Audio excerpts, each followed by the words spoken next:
종종 우리가 쓰는 말 가운데 부전자전이라는 말을 할 때가 있습니다. 이 말은 긍정적인 의미로 쓸 때도 있지만 물론, 그런데 대부분 아유 그 아비의 그 아들이야, 피는 못 속여, 그 피가 어디로 가, 뭐 이럴 때 쓰는 얘기, 부전자전이야, 뭐 이런 얘기를 많이 쓰죠. 좋은 뜻으로 쓸 때보다 대부분 그 행한 대로 그 자식이 그 행실을 빼다 박았네, 뭐 이런 비난의 어조로 쓸 때 부전자전이라는 사자성어를 쓸 때가 많이 있습니다. 자, 오늘은 그것을 한번 부전자전이라는 생각을 하면서 이 말씀을 나누기를 원합니다. 이스라엘은 부전자전처럼 이스라엘이라고 하는 이름을 쓰기 시작했던 때가 야곱 때부터인데, 그 야곱으로부터 있었던 좋지 못한 그런 습성들과 죄악들을 그대로 판박이처럼 반복하고 있다는 것을 우리가 구약 성경을 통해서, 이스라엘 역사를 통해서 알게 됩니다. 그래서 오늘 우리가 읽은 이 본문은 야곱의 죄와 이스라엘의 죄를 대비시키면서 그들의 죄를 지적하고 있습니다. 즉 야곱의 속임수를 통해 이스라엘의 기만성을 드러내시고, 또 그들의 죄를 또 그들의 힘겨루기를 통해서 이스라엘의 반역을 지적하고 있습니다. 하지만 결국 그들의 조상 이 야곱이 하나님 앞에 굴복하면서 이스라엘이라는 이 이름을 얻었던 것처럼 이스라엘 백성은 하나님께 굴복하라 라고 하는 이 메시지를 이 호세아 선자를 통해서 오늘 우리 가운데 던지고 있습니다. 호세아서는 우리에게 하나님의 사랑이라는 것과 심판이라는 큰 두 가지 주제를 우리 가운데 전하고 있습니다. 오늘은 호세아가 조상 야곱의 이야기를 꺼내면서 이스라엘을 책망한 이 내용을 중심으로 이 말씀이 오늘날 우리에게 어떤 교훈을 주고 있는지 이것을 한번 살펴보고자 합니다. 야곱의 삶과 그의 후손인 이스라엘의 모습을 보면서 우리에게도 야곱의 모습과 또한 그 후손인 이스라엘의 모습이 나타나고 있는 것은 아닌지, 그것이 오늘 우리 가운데 어떠한 것들이 있는지 한번 좀 점검해 볼 수 있기를 바랍니다. 세 가지의 말씀을 함께 나누도록 하겠습니다. 첫 번째, 하나는 오늘 우리는 야곱과 이스라엘이 닮았다는 점, 이것을 함께 살펴볼 수 있어야 됩니다. 야곱이라는 그 이름은 그 이름 뜻대로 발꿈치를 잡는 자다, 또 속이는 자다라는 그 의미를 가지고 있지요. 야곱의 삶은 자신의 그 이름 그대로 속임수와 이기심으로 가득 차 있었습니다. 장자의 고난을 빼앗고 형 에서에게 돌아갈 이 아버지의 축복권을 가로챘던 그 행적을 바라보면서 그가 얼마나 자기 중심적인 사람이었는가라는 것들을 우리가 알게 됩니다. 야곱은 이렇게 움켜잡는 자, 속이는 자라는 그 뜻대로 살았습니다. 야곱은 형의 장자권을 움켜잡으려고 속임수를 썼습니다. 그의 집념은 아주 간교했습니다. 그리고 그 속임수로 이어져서 장자의 이 권한을 형에게서 자기 것으로 차지하고 말았습니다. 창세기 25장 29절 이하에 이렇게 나타나고 있습니다. 야곱이 죽을 쑤었으니 에서가 들에서 돌아와서 심히 피곤하여 야곱에게 이르되 내가 피곤하니 그 붉은 것을 내가 먹게 하라 한지라. 야곱이 이르되 형의 장자의 명분을 오늘 내게 팔아라. 에서가 맹세하고 장자의 명분을 야곱에게 판지라. 이처럼 야곱은 자신의 목적을 위해서라면 무슨 짓을 해도 괜찮다라는 그 생각을 가지고 살았던 사람입니다. 요즘 이렇게 사는 사람들이 참 많죠. 목적을 위해서라면 수단과 방법을 가리지 않는 사람들이 참 많습니다. 호세아 선지자는 이것을 이스라엘에 빗대어서 지금 설명하고 있는 것입니다. 특히 야곱과 이스라엘이라는 이 이름을 번갈아 사용하면서 그 의미를 더욱 도드라지게 오늘 우리 가운데 표현해 주고 있는 것을 보게 됩니다. 야곱의 행동, 야곱의 사건을 통해서 그 후손인 이스라엘 역시 자신의 이득을 위해서 무슨 짓을 해도 괜찮다고 하는 생각, 자기 중심적인 그 생각이 이스라엘 속에 있다는 것을 이 선지자가 고발하고 있는 것입니다. 야곱은 모태에서부터 형과 싸우고 나오더니 힘으로 하나님과 겨루기까지 했습니다. 평생 속고 속였습니다. 또 빼앗고 빼앗겼습니다. 그런 인생을 살았습니다. 거짓과 기만에 능한 이 야곱처럼 그 후손이었던 이스라엘도 하나님을 속이며 살았습니다. 야곱이 사람들을 속이며 살았다고 한다면 그 후손이었던 이스라엘 백성들은 하나님을 속이며 살아갔습니다. 겉으로는 하나님을 믿는 척 했습니다. 하나님을 도구화시키고 자기 유익을 위해서라면, 구하는 것이라면 그것을 위해서 하나님도 속이는 그런 인생을 살았던 사람들이 이스라엘 백성이다라고 말하고 있는 것입니다. 이익을 위해서 다투었습니다. 또 쉽게 배반했습니다. 이것은 그 조상 때부터 있었던 뿌리 깊은 죄악이다라는 것입니다. 거짓 저울로 장사하는 상인들처럼 온갖 술수와 편법으로 부자가 되었는 것도, 또 스스로 깨끗하다고 자랑하면서 불의를 인정하지 않는 것도 그들의 모습이었습니다. 조상 야곱과 닮은 이스라엘 백성들의 모습이 그랬습니다. 성경은 그것을 우리 가운데 적나라하게 보여주고 있는 것입니다. 호세아 선지자는 야곱의 이야기를 통해서 이스라엘 백성이 조상의 모습을 고스란히 닮았다라고 지금 말하고 있는 것입니다. 야곱이 자신의 유익을 위해서 속임수를 사용했던 것처럼 이스라엘도 하나님과 언약을 저버리고 자신의 욕망을 향해 달려갔다라고 말하고 있는 것입니다. 호세아 12장 1절, 이스라엘의 모습을 이렇게 묘사하고 있죠. 에브라임은 바람을 먹으며 동풍을 따라가서. 여러분, 바람을 먹는다. 바람을 먹으면 배부를까요? 얼마나 먹으면 배가 부를까요? 그런데 인간은 배부르게 하지 못할 것을 위해서 수고하고 인생을 허비합니다. 오늘 우리가 서술을 읽었습니다만 이사야서에도 이런 모습을 지적하죠. 이사야 52장 2절에 너희가 어찌하여 양식 아닌 것을 위하여 은을 달아주며 배부르게 하지 못할 것을 위하여 수고하느냐. 세상에 헛된 것을 추구하는 이스라엘 백성들에 대한 경고의 메시지이죠. 동풍을 따라간다라는 것도 하나님을 따라가지 않고 이 세상을 따라간다라고 하는 것의 말의 의미를 가지고 있습니다. 당시 가장 힘이 세다고 하는 민족이 아수르였습니다. 또 과거에 애굽이었죠. 애굽과 아수르는 가장 강력했던 민족들입니다. 그 민족들을 바라보고 그 민족을 따라갔던 이스라엘을 지적해 주고 있는 것, 동풍을 따라갔다라는 표현입니다. 그들을 의지하고 따라갔지만 결코 그들이 이스라엘의 구원이 되지 못했습니다. 이는 스스로 멸망의 길을 자초하고 있는 이스라엘 백성들의 모습을 지금 지적해 주고 있는 거죠. 바람을 먹으며 동풍을 따라가는 것, 이것이 지금 이 세상의 모습입니다. 그런데 이스라엘이 지금 이 세상 사람들처럼 똑같이 그렇게 하고 있다는 것입니다. 그러면 오늘 우리들은 어떠할 건가? 예수를 믿는다고 하는 우리들은 지금 과연 어떠한가? 우리는 야곱과 똑같은 이런 모습은 없는가라는 거죠. 오늘 우리는 이들과 다르다라고 자신 있게 말할 수 있겠는가라는 거죠. 돈이면 모든 것을 다 할 수 있다고 주장하면서 그렇게 살아가는 이 사회를 따라 쫓아가고 있는 우리들의 모습, 이걸 부인할 수 있겠습니까? 물질적인 것만이 인생의 최대 가치다. 무조건 물질이면 최고다. 물질이 있어야 뭔가 살 수 있다. 물질이 있어야 뭐 내가 생각대 내 계획과 내 뜻도 이어갈 수 있다. 여러분, 이것이 이 세상 사람들의 모습이거든요. 그런 시대의 모든 분위기에 발맞춰가는 것, 이것이 오늘 우리 인생관 아니겠어요? 우리 자화상 아닙니까? 물질이 내 앞에 있는 유익이 있어도 아니야, 이것은 하나님의 뜻이 아니니까 난 버릴 거야. 이런 마음이 우리 가운데 혹시 있나요? 뭔가 내가 선택하는 것으로 내가 유익을 얻을 수 있는 물질적인 재화가 있을 때, 하나님의 뜻과 배치되는 모습이 있을 때 이건 아니다라고 과감하게 버릴 수 있는 용기와 결단이 우리 가운데 있냔 말이죠. 쉽지 않을 겁니다. 그죠? 그건 그거고 저건 저거지 뭐. 물질은 물대를 취하고 하나님은 또 다 우리 마음을 이해해 주실 거야.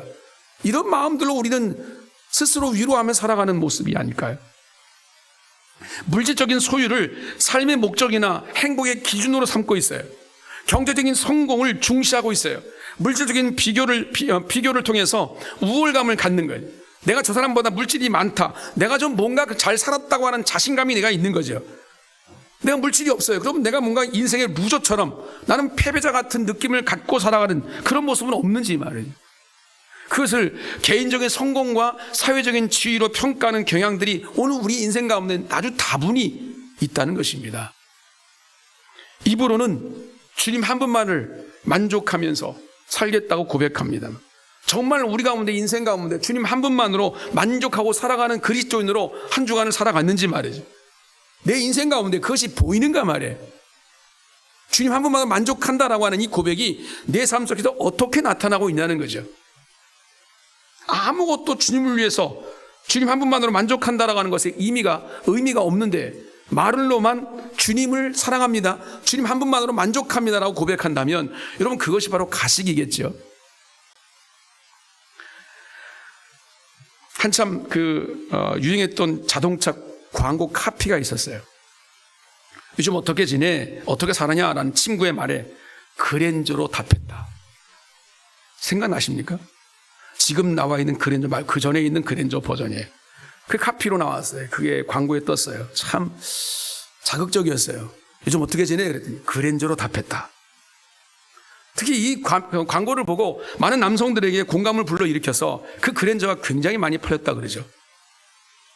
예나 지금이나 동서고금을 막론하고 모두가 다 이 물질의 노예가 되어버린 이 세상, 지금 우리는 그렇게 살고 있는 것 같습니다. 점잖은 척하고 나는 아닌 척하지만 물질 앞에 장사가 없어요. 물질의 노예로 살고 있습니다. 입술은 하나님을 찬양하고 예배한다고 하면서 우리의 마음은 여전히 세상적인 욕망과 헛된 세상의 성공만을 쫓고 있지는 않는가라는, 하나님께서 우리의 참된 피난처라고 고백하면서 실상은 내가 돈과 권력을 의지하고 있지 않은가, 이 사회의 안전한 안전망이 세상의 물질과 권력에 있지 않은가라는 거, 거기에 숨고 피하고 있는 사람들이 얼마나 많은지만 아주 비굴합니다. 아주 야비합니다. 이것이 우리 인생의 모습은 아닌가 말이죠. 야곱의 이야기를 우리가 오늘 들춰내는 것은 이런 세상에 살고 있는 우리 가운데 중요한 교훈을 주기 때문입니다. 하나님은 야곱의 이런 죄악된 모습을 그대로 방치하지 않으셨습니다. 내버려 두시지 않으셨습니다. 그는 도망자 신세가 되어서 외삼촌 라반의 집으로 도망갔습니다. 그 집에서 20년 동안 온갖 고생을 다 했습니다. 그 과정 속에서 하나님은 이 야곱을 다듬으셨습니다. 그리고 그를 변화시키셨습니다. 그건 내버려 두지 않았습니다. 우리가 하나님 믿는다고 말하면서도 여전히 야곱과 같은 그런 이기적인 마음, 자기 만족적인 그런 삶을 우리가 살고 있다고 한다면 하나님은 오늘 우리를 다루실 것입니다. 오늘 우리를 훈련시키실 것입니다.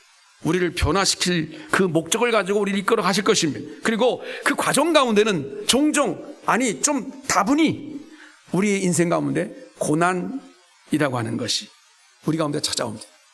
그 고난은 오늘 우리를 훈련시키는 과정입니다. 하나님이 우리를 만들어 가시는 과정입니다. 아직도 네가 이 세상을 바라보고 있느냐? 아직도 물질을 의지하고 있느냐? 너의 목적이 내가 아니라 세상이냐? 물질이냐? 라고 묻고 계시는 거죠. 그 고난을 통해서 우리를 만들어 가시는 겁니다. 변화시켜 가시는 것입니다. 이게 바로 신앙생활입니다. 그러니까 여러분, 오늘 우리는 야곱같이 본성적으로 세상을 따라가는 모습들이 우리 가운데 있다고 한다고 한다면 그것을 버리고 하나님께서 이끄시는 훈련의 방향을 분명히 잡고 그 하나님이 원하시는 변화된 모습으로, 성숙한 모습으로 주님 앞에 순종하는 모습으로 따라가는 하나님 백성들 되시기를 주의 이름으로 축복합니다. 이것을 우리는 신앙생활을 한다라고 말하는 것입니다. 두 번째는 하나님의 경고에 기만으로 답하는 모습, 이것이 야곱과 이스라엘이 너무 닮았습니다.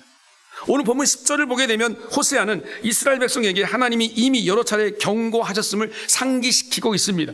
하나님은 이스라엘이 바른 길로 돌아오도록 여러 가지 방법으로 말씀하셨거든요. 그러나 그 이스라엘은 하나님 말씀을 듣지 않았습니다. 오히려 자신들의 형식적인 제사의 외식적인 모습으로 하나님 앞에 만족시키려 했습니다. 하나님, 나 예배 드리잖아요. 하나님, 제물 드리잖아요. 하나님, 이 제사를 받으시옵소서. 오늘 본문 11절에 보면 읽지 않았습니다만 그걸 지적하고 있는 이 길갈과 길르앗에서의 제사가 그 예로 나옵니다. 길갈이라는 이 지명은 어느 지명입니까? 원래 이스라엘 땅 가나안 땅에 맨 처음에 들어갔을 때 언약의 증거로 돌 무더기 12개를 쌓아놨던 장소가 바로 길갈입니다. 하지만 이제는 그것이 형식적인 제사로 하나님을 속이려고 하는 장소로 변해버렸습니다. 그래서 하나님은 그들의 제사를 받지 않으셨습니다. 그리고 길르앗이라는 이 땅을 그 향해서 말씀하시기를 나는 제사를 원하지 아니하며 번제보다 하나님을 아는 것을 원한다라고 호세아 6장 6절에 말씀하고 있습니다. 또 6장 8절에는 핏자국으로 가득 찼다, 그 땅이, 이렇게 말씀하고 계십니다. 핏자국이라는 것은 제사는 많았다는 표현입니다. 제사를 드릴 때 짐승을 잡지요. 짐승이 흘린 피가 있습니다. 그 피를 제사장이 밟겠죠. 레위인들이 밟겠죠. 그 피가 가득 찼다는 거예요. 그만큼 제사는 많았다는 거예요. 그만큼 예배는 많았다는 거죠. 이스라엘은 하나님 말씀을 듣고 자신들의 삶을 돌아보면서 내 인생 가운데 회개에 합당한 열매를 맺어서 하나님이 원하시는 인애와 정직한 삶, 정의로운 삶을 살아야 된다는 것으로 반응했어야 되는데, 그런데 그들은 하나님의 말씀에 어떻게 반응했냐면 형식적인 제사로 반응했습니다. 하나님께서 원하시는 인애, 정의 무시했습니다. 넘치는 재물에 거짓 양심을 팔아버리기 때문에, 그렇죠? 그 재물을, 거짓된 그 삶을 통해 얻어진 재물, 그 재물을 통해 하나님께 모든 제사를 드린 거죠. 길르앗을 멸망시켜서 바알화된 그 모든 이 종교를 하나님이 심판하셨어요. 제의 종교, 형식적인 제사를 하나님이 멸망시키셨건만 여전히 이 길갈의 제단은 희생제물로 넘쳐나는 거예요. 양을 드렸던 곳에서 이제는 변해서 황소로, 값비싼 황소로 답하는 그런 뻔뻔한 제사를 이스라엘 백성들이 드렸다는 거예요. 그런데 하나님은 이들을 향해 고개를 돌리셨습니다. 하나님은 이렇게 뻔뻔한 모습으로 거짓과 이 속임수로 당신을 대하는 자들을 외면하셨습니다. 기만이라고 하는 단어가 있습니다. 기만은 다른 사람을 속이거나 올바른 것을 가장해서 거짓된 행동을 하는 것 자체 행위를 기만이라고 말합니다. 주로 고의적인 의도를 가지고 남을 속이는 부정행위, 이것을 우리는 기만이라고 말합니다. 이스라엘 백성들은 고의적으로 하나님을 속이고 있다는 거예요. 고의적으로 해요. 모르고 한 게 아니에요. 고의적으로 하는 거예요. 알면서도 그렇게 하는 거예요. 인애와 정의로운 삶을 원하신 하나님의 뜻을 알면서도 그렇게 살면 내가 원하는 목적을 이뤄낼 수가 없어요. 그렇게 하면 내가 손해보는 거예요. 그렇게 하면 사람들에게 손가락질 당하고 무시당하는 거예요. 그렇게 하면 내 인생 가운데 내가 원하고자 하는 그 물질을 얻을 수가 없는 거예요. 그러니까 정의로운 삶, 인애로운 삶, 다른 사람 하라 그러고 나는 내 목적을 이룰 거야. 그 목적을 이루어서 하나님이 재물을 기뻐하시잖아. 하나님 그 재물로 이렇게 황소를 드립니다. 주님 나 이쁘죠? 하나님 기쁘시죠? 이렇게 제사를 드렸다는 거예요. 우리 이스라엘을 바라보면서 우리 자신을 돌아볼 수 있어야 될 줄로 믿습니다. 우리는 지금 하나님께 어떤 예배를 드리고 있는가? 하나님이 원하시는 것은 화려한 형식의 예배, 값비싼 재물, 이런 것들이 아닙니다. 하나님께서 우리 마음 깊숙한 우리 마음속에 원하시는 것은 우리 마음속에서부터 나오는 그 깊숙한 진정한 마음으로 드린 예배, 그리고 순종을 원하신다라고 주님 말씀하셨습니다. 사무엘상 15장 22절 이하 이렇게 말씀하시죠. 여호와께서 번제와 다른 제사를 그의 목소리를 청종하는 것을 좋아하심과 같이 좋아하시겠나이까? 순종이 제사보다 낫고 듣는 것이 순양의 기름보다 나으니 이는 거역한 것은 점치는 자와 같고 죄와 같고 완고한 것은 사신 우상에게 절하는 죄와 같음이라. 하나님이 원하시는 것이 무엇인지, 여러분, 그것은 주님의 말씀 앞에 귀를 기울이는 거예요. 그리고 그 말씀 앞에 순종하는 것입니다. 우리가 주일에 모여서 예배드리는 거, 이렇게 모여서 예배드리는 건 참 귀합니다. 아름답습니다. 하나님이 기뻐하실 것입니다. 매일매일 새벽마다 기도 드리는 거, 또 공예배 드려서 나와서 예배 드리는 거, 순종함, 여러 가지 많은 봉사하는 거 다 귀한 것입니다. 그러나 그것보다 더 귀한 것이 있습니다. 그게 뭐냐면 하나님의 말씀 앞에 귀를 기울이는 겁니다. 하나님의 뜻이 무엇인지를 알도록 깨닫는 것입니다. 그리고 그것을 알았고 깨달았으면 그 말씀대로 살아가는 것입니다. 이것이 귀한 것입니다. 흔히 드는 예가 있어요. 이렇게 엄청난 우리 교회처럼 이렇게 비교적 작은 교회들은 그런 일이 별로 없는데, 좀 비교적 중형 이상 되는 교회들에서 자주 있는 일입니다. 어떤 일이 있는지 아십니까? 한없이 경건하게 은혜스럽게 예배를 드리고 나가서 주차장에 차를 빼다가 교인들과 같이 싸우는 거예요. 주차 문제로. 이런 일이 심심치 않게 있다는 거예요, 교회 안에서. 그럴 수 있습니까? 여러분 만약에 집에 예배 드리고 내려갔는데 주차장에 내 차 앞에 누가 대는 건데, 그 차 되는 것이 무슨 실갱이가 벌어졌는지 그 주차 문제가 어떻든 간에 이유가, 그 문제를 가지고 그 성도와 싸울 수 있겠어요? 근데 그런 일이 비일비재하다는 거예요. 기독교인이라고 하면서 여러분 이 사회에서 작은 일 하나도 양보하지 않아요. 내게 있는 모든 권리가 있으면 권리는 어떻든 간에 그것을 쟁취하려고 그래요. 내가 해야 할 의무는 다하지 않으려고 그래요. 근데 그런 사람 가운데 예수 믿는 사람들이 적지 않다는 것입니다. 그러니까 이 사회에서 전혀 작은 움직임도 작은 변화도 우리를 통해 이루어질 수가 없는 거예요. 기만의 행위입니다. 주님의 사랑이 뭔지, 하나님의 은혜가 뭔지, 주님이 내게 원하시는 희생이 뭔지 알면 그 삶대로 살아가는 거죠. 용서가 뭔지를 알면 그렇게 살아가는 거죠. 사랑이 뭔지를 알면 그렇게 살아가는 거잖아요. 근데 알아요. 여러분 물어보면 다 알 거예요. 아는데 실질적으로 여러분 교회 밖에 나가서 우리 인생을 살아가는 모습들 보면 다 기만이에요. 자기 마음대로 하나님의 뜻을 해석합니다. 이래도 돼. 하나님은 그래도 용서하셔. 하나님 그래도 우리를 불쌍히 여기셔. 그렇죠. 그러나 주님이 원하시는 뜻이 우리 가운데 무엇인지 알면서 그렇게 행한다. 오히려 기만한다라고 하는 이 행위는 과연 하나님께서 그냥 보시고 계실까요? 하나님의 뜻을 왜곡하는 모든 행동이 하나님 기만하는 행동이 될 수 있다는 것을 우리는 기억해야 합니다. 오늘날 성도들에게 이런 이스라엘과 같은 위험이 있다는 것입니다. 다윗이 고백한 것처럼 하나님이 구하시는 제사는 상한 심령이라고 시편 51편 17절에 말합니다. 상한 심령이에요. 상한 심령이 뭐겠습니까? 주님 나는 죄인입니다라는 고백이에요. 하나님 자격이 없습니다라는 고백이에요. 그러므로 우리 죄성을 가지고 저 앞에 무릎 꿇고 주님 내가 잘못했습니다. 하나님 주의 뜻대로 내가 살기를 원합니다. 내게 능력을 주시고 지혜를 주시옵소서. 회개하는 심령을 가지고 순종하는 결단하는 이런 모습이 우리 가운데 있는 거예요. 그게 상한 심령입니다. 하나님이 구하시는 제사는 상한 심령이라. 결론적으로 세 번째는 우리가 이렇게 이어져 오는 이 불의를 끊어내야 된다라는 것입니다. 야곱의 이야기는 단순히 그의 실패와 속임수의 이야기에서 끝나는 것이 아닙니다. 그걸 드러내려고 주님께서 이 말씀을 우리가 주신 것이 아니라는 겁니다. 그의 잘못을 돌이키고 변화되었다라는 것을 보여주기 위해서 우리 가운데 이 말씀을 주시는 거예요. 야곱은 야복강에서 인생의 최대 위기를 만납니다. 형 에서가 자신을 죽이려고 사병 400명을 거느리고 온다는 거예요. 그 소식을 들었어요. 만나면 나는 이제 죽음이에요. 왜요? 형을 속였잖아요. 장자의 권리를 자기가 얻어가 축복을 가로챘잖아요. 도망갔잖아요. 20년이 지나도 그 앙금이 아직도 가라앉지 않는 거예요. 두려움이 아직도 가시지가 않는 거예요. 그래서 야곱은 도저히 버틸 힘이 없었어요. 하나님께 무릎 꿇었습니다. 기도했습니다. 내가 주께 간구하오니 내 형의 손에서 에서의 손에서 나를 건져내시옵소서.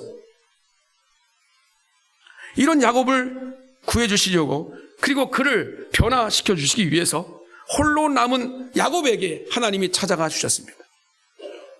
야곱은 자신에게 오신 하나님과 함께 밤새도록 씨름하면서 변화되었습니다. 그 결과 그 이름이 이제부터 너의 이름이 야곱이 아니라 이제부터 이스라엘이다. 이름이 바뀌었습니다. 그 장면을 본문에서 호세아 손자가 다시 들춰내고 있습니다. 12장 3절 4절에 이렇게 표현하죠. 또 힘으로는 하나님과 겨루되 천사와 겨루어 이기고 울며 그에게 간구하였으며. 호세아 선지자는 야곱이 통곡하면서 은혜를 간구했다고 덧붙이면서 이스라엘을 향해서 회개하고 은혜를 간구하라 라고 하는 강력한 권면을 지금 이어가고 있는 겁니다. 야곱이 울며 그에게 간구했다는 이 표현은 창세기 아무리 뒤져봐도 없어요. 야곱이 울었다는 표현이 없어요. 그런데 호세아가 이 부분을 강조하고 있는 겁니다. 천사와 겨루어 이긴 야곱, 그리고 그에게 울며 간구했던 야곱에게 하나님은 져주십니다. 그에게 복을 내려주십니다. 비록 야곱은 자기 지혜와 힘을 의지하고 싸움꾼으로 살았습니다. 또 사기꾼으로 살았습니다. 그런 인생으로 살았지만 위기의 순간을 만났을 때 그 순간에 하나님의 이름을 불렀습니다. 주님을 붙들었습니다. 그리고 간구했습니다. 그 간구를 하나님께서 받아주셨습니다. 베델은 송아지를 숭배했던 베다윈으로 바뀌었지만 그곳에서 하나님과의 만남은 여전히 유효하다. 돌아오라고 하는 하나님의 이 강력한 권면에 뻔뻔한 거짓말으로 답하는 이 세대, 기만하는 세대, 그들을 향해 호세아 선지자가 오늘 이렇게 강력하게 호소해주고 있는 겁니다. 12장 6절에 너희 하나님께로 돌아와라. 인애와 정의를 지키며 항상 너의 하나님을 바랄지어다. 이렇게 말씀합니다. 하나님을 기만하는 세대에 내려진 하나님의 진노 앞에서 선지자가 말합니다. 아주 우리에게 방법이 있다. 우리에게는 기회가 있다. 너희가 하나님께로 돌아와서 인애와 정의를 지키며 항상 너희 하나님을 바라본다면 아직 우리에게는 희망이 있다 라고 선포해 주고 있습니다. 호세아 선지자는 너희가 돌아와서 인애와 또한 정의를 지키며 하나님을 바라보라 라고 요구해 주고 있습니다. 눈물로 간청하며 하나님께 돌아가는 것이 그 언약 백성이 하나님께 사는 길이다라고 주님께서 말씀하고 계십니다. 우리 자신을 돌아보면서 한번 정의해 보시죠. 우리의 허물과 죄악된 모습이 있어도 우리는 하나님께 나가면 됩니다. 잘못된 것과 그리고 과거에 오늘 우리가 돌아서는 과거에서의 죄에서 돌아서는 오늘 우리의 모든 구원의 이야기, 이 모든 것들은 새로운 현재와 새로운 이 미래를 열어가는 열쇠가 될 것입니다. 그래서 예언자들 너희 하나님께 돌아가라고 누누이 강조해주고 있는 겁니다. 인애와 공의를 실현하고 너의 하나님을 바라보라고 호소해주고 있는 거예요. 하나님께 돌아간다는 것은 단순히 교회 출석을 늘리라는 것만의 이야기가 아닙니다. 반복되는 종교생활, 헌금의 액수, 그런 것들을 말하는 것이 아닙니다. 하나님께 돌아가라는 것은 우리의 마음과 우리의 삶의 중심이 하나님께 있는 거예요. 하나님께 옮겨놓는 거예요. 내 모든 삶에, 내 모든 사업에, 내 모든 학업에, 내 모든 가정사에, 내 모든 일상의 모든 것의 중심이 하나님이 되라고 그런 것이 말씀하시는 겁니다. 우리가 가치관을 가지고 있고 오늘 우리의 시간을 우리는 활용하며 살아가고 있고 우리 재물도 관리하고 살아가고 있고 우리 삶의 형태가 다 다양할 수 있겠지만 그러나 그 모든 것의 삶의 중심이 하나님이어야 된다라고 주님 말씀하고 있는 거죠. 사랑하는 성도 여러분, 우리 안에도 야곱과 같은 이 속이는 자의, 기만하는 자의 속성이 있음을 우리는 발견합니다. 여전히 물질에 매여 있고 쾌락을 추구해 가고 습관적으로 예배 종교생활하고 있는 우리의 모습들이 보입니다. 자신도 속이고 있는 거고 남도 속이고 있는 거죠. 그런 모습 우리가 알고 있다는 것. 더더군다나 요즘은 이 시대가 너무 혼란해요. 그냥 무리 가운데 휩쓸려가는 것들이 너무 많아요. 내 중심이 없어요. 하나님 앞에 나의 삶의 중심이 없으니까 사람들이 그렇다면 그리로 가요. 그냥 생각도 가고 삶도 가요. 무엇이 옳은지 그른지 판단하지도 않아요. 그 중심의 판단이 하나님의 기준으로 하나님이 원하시는 뜻이 무엇일까 헤아리지 않아요. 그런다면 그런 줄 알고 있어요. 천성이 그러면 그렇게 살아요. 여러분, 이것이 과연 주님이 원하시는 뜻일까? 예수 믿는다는 것이 과연 그런 걸까라는 것. 오늘 경고하신 하나님의 이 메시지를 우리의 삶 속에 담으십시다. 두렵고 떨리는 마음을 가지고 다시 한번 우리의 영적으로 귀를 기울이십시다. 너희 하나님께 돌아와서 인애와 정의를 지키며 항상 너의 하나님을 바랄지니라. 항상 하나님을 바랄지니라. 주님께 돌아오기를, 살아계신 하나님 앞에 내 삶을 온전히 의탁하기를, 그리고 하나님의 뜻 앞에 서 있기를. 여러분, 우리가 아무리 물질이 많은들, 아무리 사회적인 지위가 높은들 무슨 소용이 있겠냐고요. 그게 진짜 우리에게 행복을 주겠습니까? 그게 하나님 앞에서 어떤 의미를 줄지 아직도 우리가 깨닫지 못한다고 한다면 우리는 스스로 저주의 길로 걸어가고 있을지도 모르겠습니다. 삶의 방향을 돌리십시다. 하나님께로 돌리십시다.